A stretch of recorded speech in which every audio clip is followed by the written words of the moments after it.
loob ako ng bahay. Ang gandang tingnan. Pero syempre, mas maganda yung pag nandun ka sa plants ko dito parang chop suey sa may sa aking so ayun, as usual, cozy pa rin ang aking garden. Kahit na ako na lang yata yung natitirang active na plant dito after pandemic.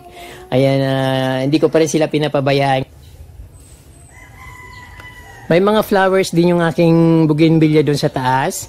Alam nyo ka-from di, mayroon akong secret dyan. Bakit siya namulaklak? So ayan, maganda talaga dito sa aking front yard garden.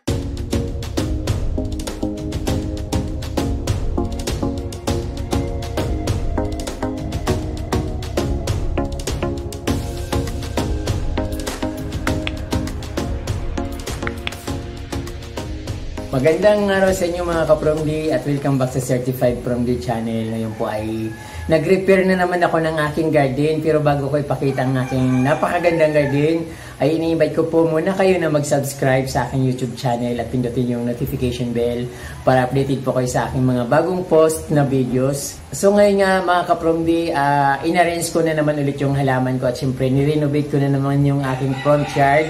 Yung sabi kong ayaw ko yung pagka-landscape na yon, so binago ko na naman. Dati kasi ginawa ko siyang parang fish, ngayon naman ay ginawa ko siyang pa-square.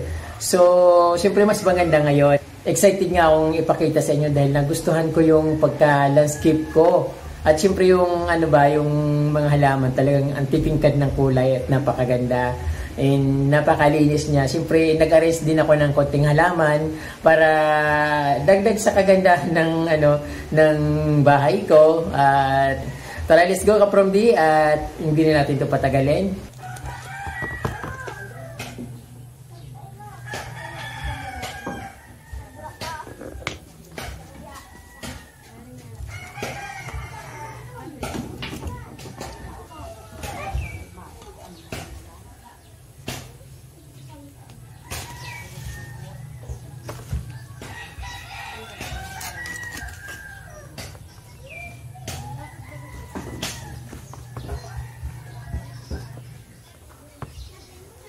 Ayan mga ka-From D, tinanggal ko yung ko dito, yung African talisay kasi gusto kong i-expand dito. Yung African talisay, binalik ko doon sa likod, tinanggal ko yung ginawa kong Christmas tree kasi natuyo siya.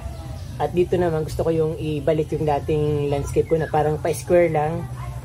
Kasi parang pag nandun ako sa bandang entrance, pag nakikita ko dito, yung landscape hindi maganda. But pag nasa naman ako nandun sa window, nasa loob ako ng bahay, ang gandang tingnan. Pero syempre, mas maganda yung pag nandun ka sa pagpasok mo dun sa gate, pag nakita mo dito naka-arrange yung mga halaman. Hindi kasi maganda yung pabilog, maganda yung pa-square na landscape. But depende kasi kung gaano kasikip yung garden mo. Kung medyo malawak naman, mas magandang tingnan yung palawakin na lang. Para bang parang square, parang ganon. At syempre yung ko naman, yung mga stones, ayun bumabagay naman sa landscape. Kasi kung naman ito, kung grass ito ka-From D, sobrang ganda yung tingnan. Kaya lang yung palagi kong sinasabi nyo, yung tubig dito tumataas. Tapos yung lupa mababa. Kaya nga nilagyan ko ng mga white stones para hindi ako nababasa or hindi ako napuputikin kapag umuulan. Kasi sa ilalim pag konting ulan lang, tubig dito tumataas. Kaya yun. Pilit kong itinataas yung lupa. Kaya lang wala naman ako mapagkunan, wala akong pangtambak. Kaya yung sa gilid-gilid lang nilalagyan ko ng mga lupa. Yung dito sa mismong hallway, sa pinaka ground, yung mga white stones kasi para pag malakas ang ulan o pag tumas man tubig, pwede pa rin pumunta dito. So ayun, yun ang purpose ko ka-From D. But gusto ko yung grass, yung Bermuda grass na green, tapos may mga makulay yung ang gandang tingnan, di ba? Kapag yung Bermuda grass, tapos may mga something na flowers, makukulay yung gilid. But maganda rin naman yung green ang kulay, but siyempre mas attractive yung yung may mga colorful na kapaligiran. Katulad nito, ang ganda, di ba? May pula, may maroon, may yellow, may green. Ayun. So ayun ang purpose ko dito. But for now ka-From D, yun, ibabalik ko yung dati kong landscape para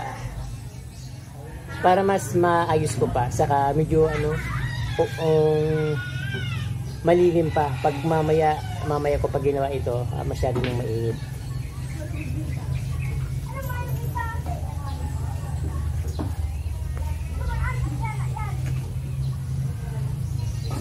Ang bilis lumaki ng mga copper plant. So, di ba kakaputol ko lang nito, tapos ayun ang lalaki na kaagad.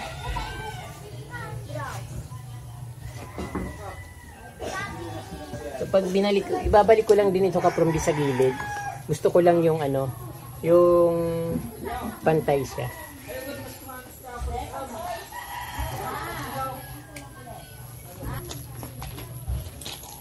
Ayun, ang ganda ng kulay, pula. Tapos, ayun. Tapos magtatanim ako dito ng pink na Mexican petunia. Then yung purple. Pag mix ko siya para magandang tingnan kapag namulaklak.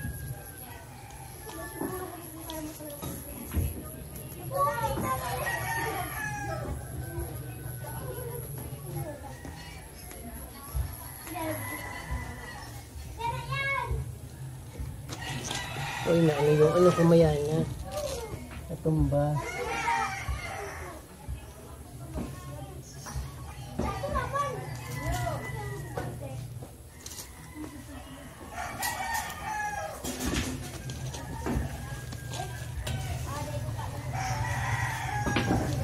At syempre ito, ibabalik ko din ito sa gilid. Pero masyado na itong marami kasi sobrang kapal yung nandito. At ililipat ko doon sa iba yung mga walang laman. Namatay yung ko dito, ibang Persian shield. Ayan. Mainit. Pag kasi mainit, siya, nagda-dry. Tapos biglang ulan, so parang naluluto. Kasi mainit, tapos parang biglang bubuhusan ng tubig. So ayun, parang nilalantas sila. Kaya yung ganito nangyayari. So ayun, yung lupa dito parang iusog ko doon. Tapos syempre lalagyan ko ulit dito ng mga white stones. Balik sa dati.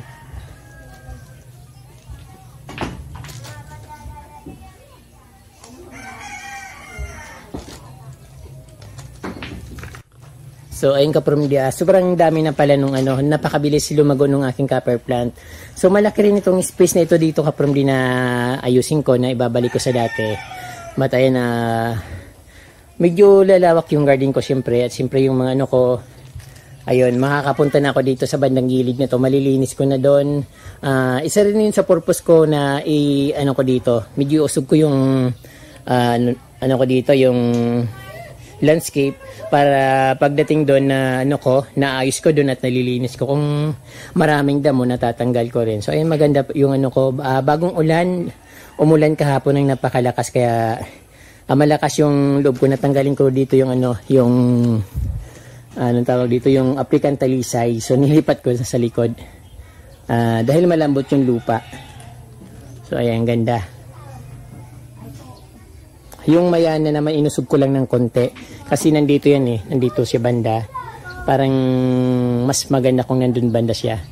Then ayun, at least maluwag ng tingnan. Then ayan, hindi nakakasawang tingnan yung garden ko kapromdi kasi napakakulay at napakagandang tingnan, lalo pag umaga. Napaka-lush.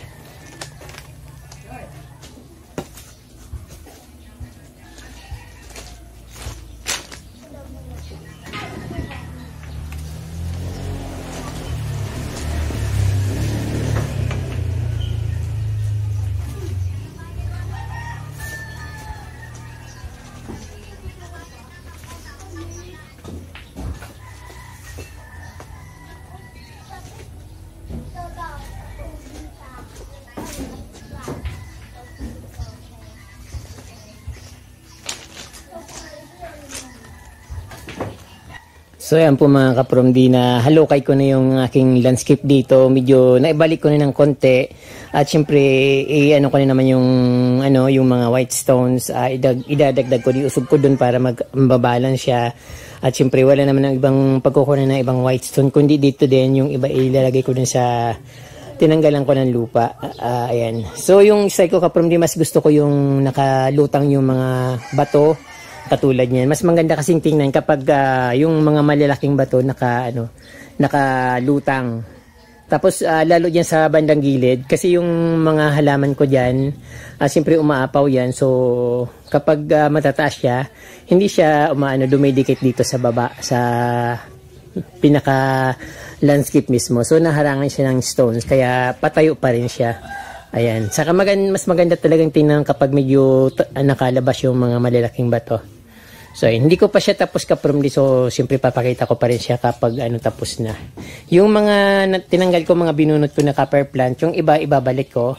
At ayan, natutuyo na sa sobrang init. So natutuyo ng iba, pero yung iba siguro pag itatapon ko na kasi wala naman ibang mga pagtaniman dahil sobrang dami niyan. So ayan, pag nilagay ko yan dito lahat, punong-puno yan.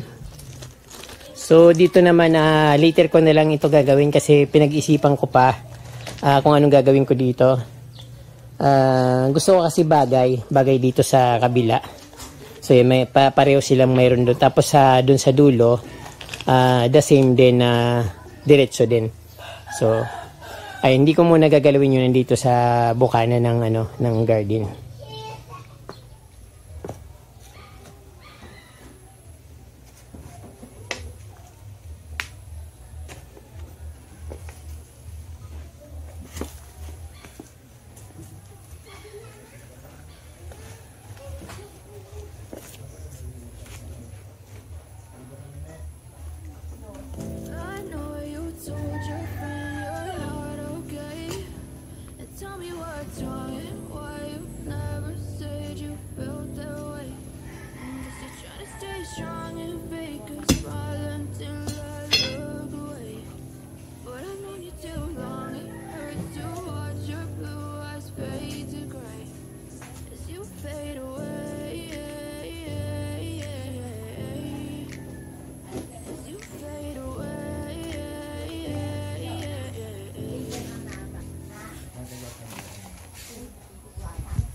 Gabos na diyan ko yan. Leader. Harong-harong. Sabi, gabos man ka muli. Ako amang bogap leader. Sa ito ay luman.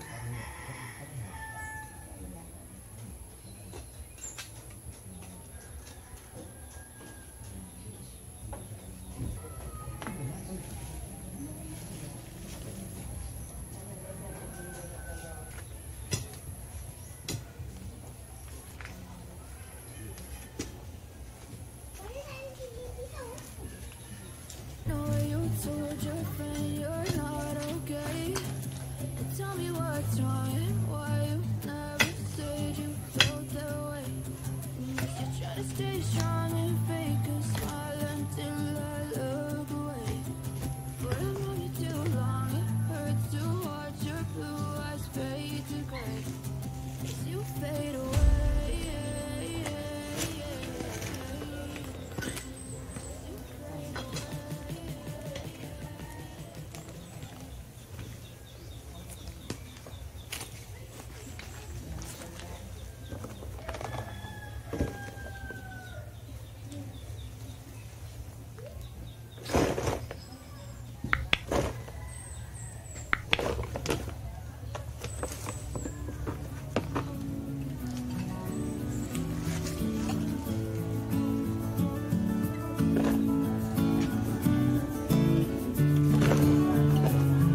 So naputol yung mga ugat, kaya didiligan ko siya din.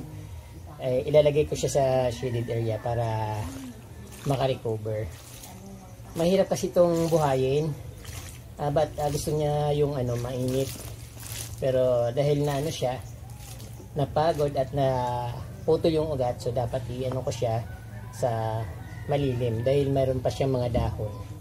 So ayun.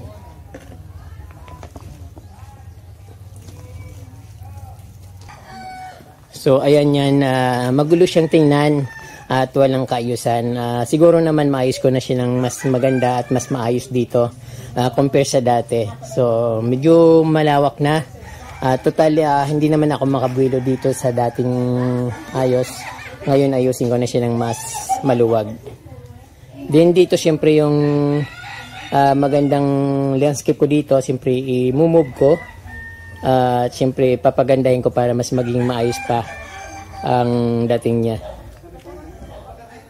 So ayun mga ka-Promdi, bago tayo pumunta dun sa front yard, ito muna yung papakita ko sa inyo yung harap ng aking bahay dito, harap na right side. So ayan kasi dalawang harap ng bahay ko, sa kalsada saka dito sa right side. Din ito ka-Promdi yung plants ko dito, parang chop suey sa may sa aking anong tawag dito sa aking labas ng kusina. So ayan, pinaghalo-halo ko yung mga halaman dito. Sabi ko nga parang chop suey. Pwede rin pang salad kasi yung mga dahon ng yung ito ayun, para siyang pang ang sarap, parang masarap isalad. Then ito rin yung aking black velvet na matagal na during pandemic pa ito ka-Promdi, kaya yan. Siyempre mas maganda pala dito ka-Promdi kapag hindi dinidiligan. So nakakalimutan ko na siya kasi pag dinidiligan ko na na bubulok yung mga dahon, kaya iniiwasan ko na siyang diligan at sinasadya ko talaga siyang kalimutan para ayan. Pero hindi naman siya namamatay, but siguro kailangan niya rin ng water paminsan-minsan. Yun ang aking begonia. Then ayun nga ka-Promdi, meron na ako ditong Boston Ferns na inuwi ko galing sa Manila. At medyo umano na siya, tumatayo ng paglagay ko dyan dati, parang talagang lantang-lanta siya. At ayan, medyo may mga may mga lumalabas na dahon. Ito yung favorite ko na ferns ka-Promdi, Boston Ferns, kasi pwede siyang i-design sa mga kahit saan. Pwede siyang panghang, pwede siyang panglagay sa gilid ng bahay, sa front door, sa salas pwede siya.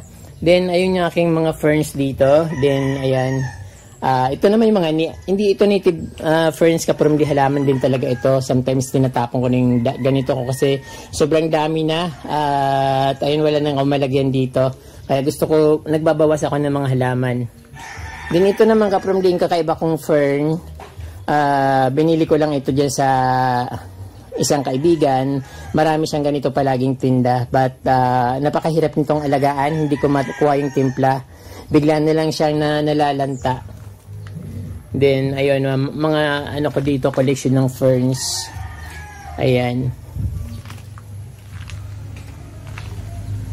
ito naman ka-Promdi yung bagong-bago kong ferns, bukod dun sa Boston Ferns. Ito naman yung pinakabago kong fern na collection na binigay sa akin ni Mami Anilia of San Francisco, Laguna, Camarines Sur. Yung inayusang, yung may-ari nung garden na pinuntahan ko nung last ko na pinature. Tapos may mga begonias ako diyan ka-Promdi sa ibaba. Ayan, may ipisia rin ako. Tapos nawala na ito ka-Promdi. Rare kasi ipisia na ito, parang so yung nagbigay nito sa akin, nawala na, kaya binigyan ko siya nito. Pero hindi ko lang alam kung meron pa ulit siya, kasi ito hinayaan ko lang siya dyan sa sa ground. Akala ko nga mawawala na, tapos nilipat ko siya, tapos hinayaan ko na lang na mag grow dyan. Tuyo lang yung lupa niya, but sometimes dinidiligan ko rin yan dito sa ko, sa gilid ng bahay. Dito naman ka-Promdi yung dating mayroon ako dito na Eugenia na ginawa kong Christmas tree. Kaya lang gusto kong gumanda yung Eugenia na Christmas tree. Inalis ko siya dito at nilipat ko dun sa likuran. At ayun, nawala na tuloy siya. Kasi masyado siyang malaki, tapos wala naman siyang masyadong ugat. Kaya ganun siguro, nawala na yung mga dahon niya, at syempre natuyo na. Kaya ayun, nagbabalak na naman akong maghanap ng bagong gagawing Christmas tree. So, ayun dito ka-from di sa ano ko, harapan ng bahay. Dito nga gusto ko tong ano, alisin ko tong ano na to, lugar na ito. Gusto ko patagin ito at tanggalin ko yung mga bromeliads ko na nilagay diyan para maging maluwag dito kasi dito ang ano, masikip dito sa aking harapan ng bahay. Kaya ayun, pinag-isipan ko siyang gawin. Ilalagay ko siya doon sa pinaka-front yard ko para mas ano dito, maluwag. Kaya lang gusto ko mayroon mga puting stones na ilalagay pero wala pang baha ka-from di, hindi pa ako pwedeng magpulot ng mga white stone kaya hindi ko ito magawa. Wala akong panlagay na white stones. Hindi pa tagbaha ngayon. Then syempre yan mga nilagay ko dito mga ano ko, yung mga dating nakalagay doon sa ilalim ng puno ng mangga, yung aking mga philodendron, Prince of Orange. Meron din ako ditong ano tawag dito, Paraiso Verde, saka Pidatum. Ayan, may Pidatum ako. So itong Pidatum na ito, marami na ako nitong nilagay doon sa puno ng mangga kasi tinanim ko ito, ang dami. Mahaba siya, tapos maano siya, natutumba kasi tumataas na pinutol ko. So hindi naman siya namamatay, nandun lang siya sa ilalim ng mangga yung mga kaputol niya. Ayan aking red cherry. Paulit-ulit na lang ito, minsan nawawala, minsan ayan lumalabas. At ayan, yung pa rin, akala ko dati dadami na siya pero yung pala ganun pa rin at wala pa rin nadagdag. Ayan ang aking mga hybrid na Prince of parang Prince of Orange something, basta hybrid siya, hindi siya Prince of Orange ka-from di pero parang ganun din. Ayun.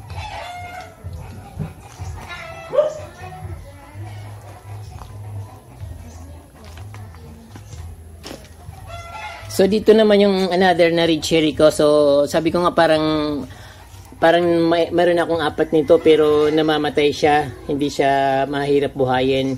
Pero at least ayan, hindi pa rin nawawala yung black cardinal naman nawala na. So kinahig ng manok.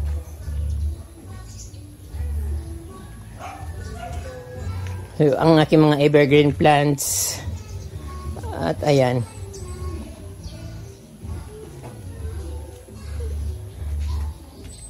So medyo lumuwag na yung ko dito, mga garden, tapos dito nilinis ko nga ito.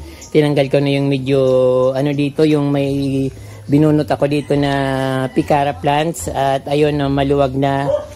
Inano ko rin yung mga plants ko dito, inisog ko rin yung mga plants ko dito para medyo magkaroon ng maluwag or malawak. Then ayan, may mga nilagay ko dyan na croutons, yung mga pinopropa ko na sa paso. Ayan, halo-halo na sila dyan. Yung isa naman, dinirect soil ko na ito. Dinirect soil ko na kasi ang tagal na nito, parang naawa na ako kasi pabalik-balik lang siya dun sa itim na plastic. Ayan, mahaba na nga siya, tumangkad na. Tapos ito ganun din. Naka-direct soil din ito pero yung ko dyan, iba, naka lang siya, nakapat. So ayan, maluwag na dito at syempre yung pinutol ko na binunot ko na pikara dito sa ayun, sinasabi ko na nilinis ko dyan. So ayun, dati nandito siya. Tinanggal ko rin yung mga variegated na kutsarita ko dito ka-from di kasi sobrang dami na. Pero tutubo naman ulit yun kasi nagtira pa rin naman ako ng mga puno dyan. Tapos tinanim ko yung iba. Din iba yung tinapon ko na kasi wala na talaga akong malagyan. So mayroon din ako mga hydrangeas dito. Tapos yung ibang roses ko, may croutons. Tapos mayroon ako mga tinanim dyan ka-from din na parang Mexican petunia. So hindi pa siya lumalabas kasi bagong tanim lang. So maganda yung kapag lumabas kasi pag namulaklak siya, maganda, parang paraiso yung dating niya. Din ayan dito sa aking gate. Ayan, nilinis ko lang siya. Din kinumpres ko yung ibang plants. Maganda naman siyang tingnan. At yung iba nilagay ko dito yung aking triangularis Ficus triangularis variegatum. Ayan, nilagay ko dito kasi hindi siya na didiligan doon. But ang alam ko, ayaw nito ng ayaw nila ng palaging nababasa. Gusto niya yung dry soil lang. Tapos ito yung one of my favorite plants, galing ito sa kaibigan ko sa Manila, sa kanyang sister, pero wala na siya, si Ate Linda, yung may-ari ng bahay dati na furniture ko. So ayan, andito pa rin siya. So naparami ko ito, pero hindi ko na alam kung saan ko na nailagay dahil putol lang ako ng putol at tapos madali siyang lumaki. Pero ang ganda niyang tingnan ka from di, lalo kapag nasa initan siya. So ayan, medyo nagva-variegate. Then ito syempre dito ka from di, ayan, magandang tingnan siya. Yung nawala na yung ibang bulaklak ng aking mga Mexican petunia, pero dati sobrang daming bulaklak niyan. So ayun nga from di ba, punta na tayo dito sa aking, sabi ko, binago ko yung aking landscape. At ayan, maaliwalas dito, sobra napakaganda, parang sarap dito maglupasay sa garden ko na ito dito sa front yard. So yung ibang ko dito, ibang bromeliads, yung mga anak-anak ng bromeliads ko dito, tinanggal ko at ayan, nilagay ko lang yung dyan sa gilid niya. Pero ayan, maganda naman tingnan. Yung outcome niya parang very lush ang dating niya. Napakagandang tingnan. At syempre, ayan, cozy, very cozy. Kasi nga dito, napakalinis. Tapos puti yung buhangin or yung mga white stones. Yung ibang copper plant ko naman, binalik ko lang dyan, pero konti na lang kasi masyadong marami yun eh. Masyado nang makapal yung copper plant ko dyan, kaya tinanggal ko. So yung iba naman tinanim ko dun sa likod sa backyard para hindi masayang. Ayun, may mga ugat na yun, kaya mas madali nang dumami. So dito naman ka from di, ayun, binabala kong tanggalin itong parang wing na ito. Para dumiretso na yung na square. Kaya lang ang iniisip ko naman, ito naman yung aking African talisay. So iniisip ko kung saan ko siya ilalagay, kasi wala naman akong ibang place na paglalagay niya kundi dito lang. So ang mangyayari niyan, ilalagay ko ulit sa paso para magawa ko yung gusto ko dito. Din syempre usog ko rin yung mga plants doon para balance. But for now, ganyan lang muna para pag-isipan ko ng mabuti, kasi mahirap pag nagkakamali, mahirap maglilipat ng mga halaman kapag malalaki na, namamatay siya, nasasayang, katulad ng aking Eugenia plants na Christmas tree.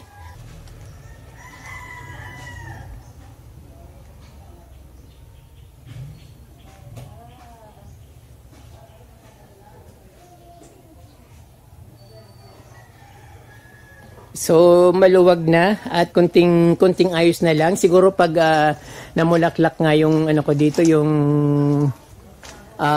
garlic vine, sobrang ganda nito. Tapos mayroon pang mga palamuti na bulaklak ng Mexican petunia sa baba.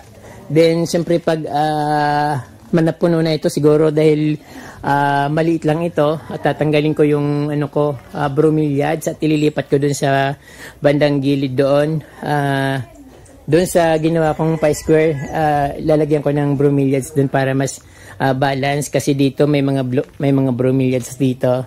Tapos doon naman mga crotons lang. Pero ayan ka from di, talagang nagagandahan talaga ako sa ginawa ko na ito.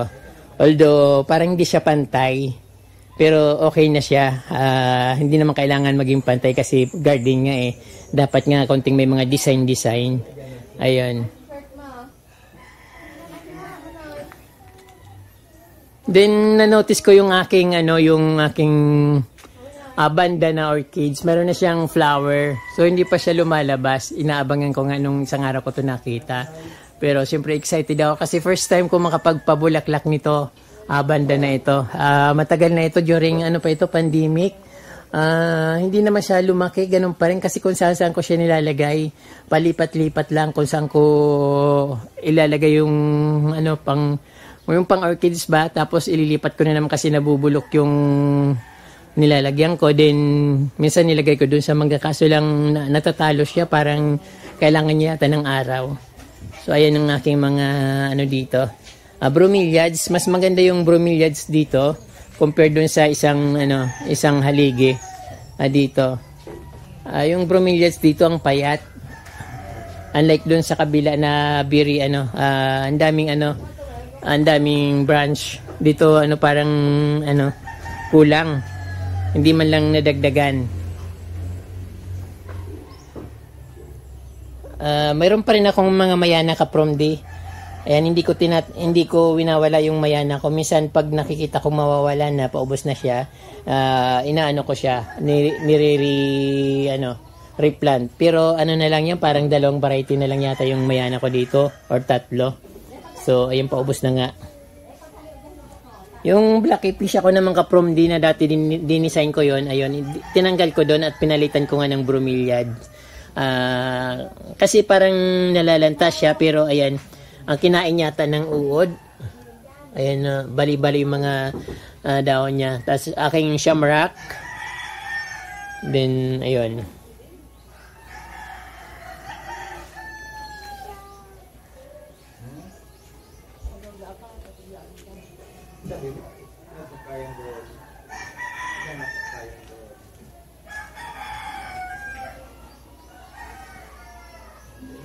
So ayan, as usual, cozy pa rin ang aking garden.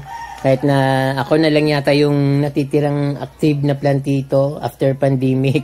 Ayan, hindi ko pa rin sila pinapabayaan kahit na walang kahit walang nag-i-encourage. Maganda kasi yung may halaman.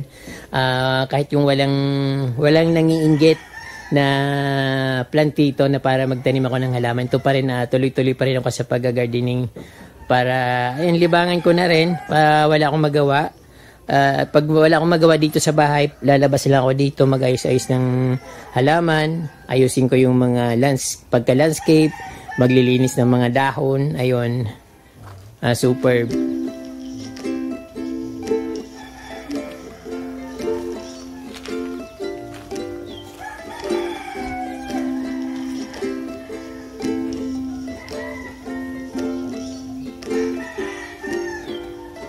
Siyempre yung aking mga tea plant, nandiyan pa rin sila.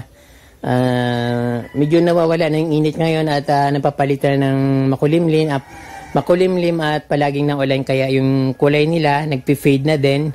At alam naman natin na gusto ng mga tea plant yung mainit. Tapos ito ka-from D kapag naman ito.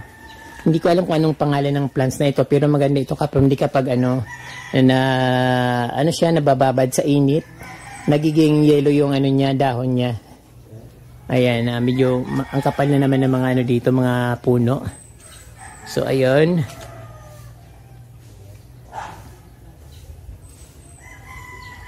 May mga flowers din yung aking bougainvillea doon sa taas. Alam nyo ka-from D, mayroon akong secret dyan. Bakit siya namulakla? Kasi matagal ko nang tinanim yan. Tapos nung nilagay ko dyan, at mayroon akong inilagay. Hindi siya abono eh. Saka ko na lang i-reveal kung ano yung nilagay ko dyan. Tapos bigla siyang nag-flower. Ba't yung iba hindi naman siya nag-flower? Or tapos na mag-flower kasi nga nahulog na yung mga bulaklak niya dahil tag-ulan. Pero yun mga ka-from D, nagbulaklak mga yan. Mayroon lang ako nilagay. Konting-konti lang, pero ayan nga, very effective siya. Hindi naman siya napuno ng tudong-tudo. Kasi napapabayaan ko yan dyan eh. Hinahayaan ko lang. Pero mayroon akong nilagay niya na isang bagay na nagbulaklak sila. Hindi siya fertilizer.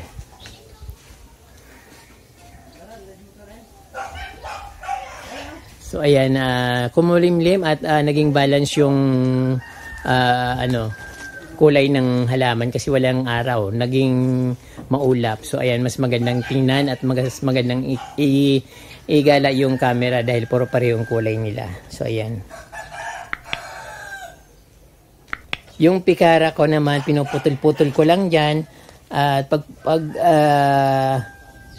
umaano siya, tumataas, pinuputol ko para magpantay-pantay lang sila dyan. Ayun, umaraw na naman. So ayan, maganda talaga dito sa aking front yard garden. At siyempre gusto ko rin maging ganito rin yung aking backyard, pero ibang klase yung ginagawa ko dun sa backyard ko. Pero maganda rin siya.